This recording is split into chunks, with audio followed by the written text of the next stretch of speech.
Alors nous sommes franchisés depuis... nous avons ouvert notre magasin depuis le 10 juillet 2014, c'est-à-dire c'est très récent, ça fait à peine 7-8 mois d'activité. Et la première fois où on a vu qu'on a voulu faire partie de la franchise, ça date du 17 septembre 2013. Donc en 10 mois de temps, nous avons acquis ce que nous voulions faire. Et mon parcours est que je suis un ancien militaire de carrière qui travaillait dans le 2A, 2B. Et après, je suis passé artisan. J'ai géré des équipes de 100 personnes. Et d'où la fonction de pourquoi on est venu à une franchise, parce que je voulais retrouver cette sensation d'être un patron. Et donc c'est pour ça qu'on a fait le saut avec mon épouse, puisque c'est une histoire, Noroto franchise pour nous c'est une histoire familiale. Noroto parce que quand on est arrivé la première fois, le 17 septembre, quand on nous a présenté la franchise, on a parlé de famille.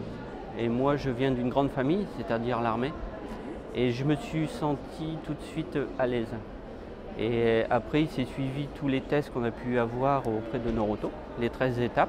Suite à ces 13 étapes, on a décidé de s'engager ouvertement chez Noroto.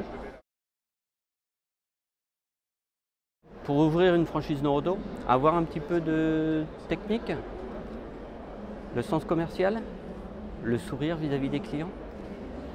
Et je pense que tout ça mélangé, en connaissant bien le job d'un centre Noroto, tout le monde peut y arriver. Il suffit de s'intégrer parfaitement dedans et tout se passe très bien. Nous avons été formés, mon épouse et moi, dans un centre, une succursale, un Noroto France.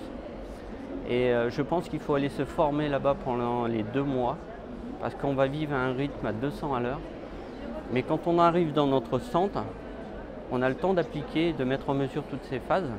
Et là, ça nous donne toute satisfaction puisque tout ce qu'on a vécu dans une grande succursale, on l'a réalisé chez nous, puisqu'on a ouvert quand même un 10 juillet en plein rush et on s'en est sorti très bien.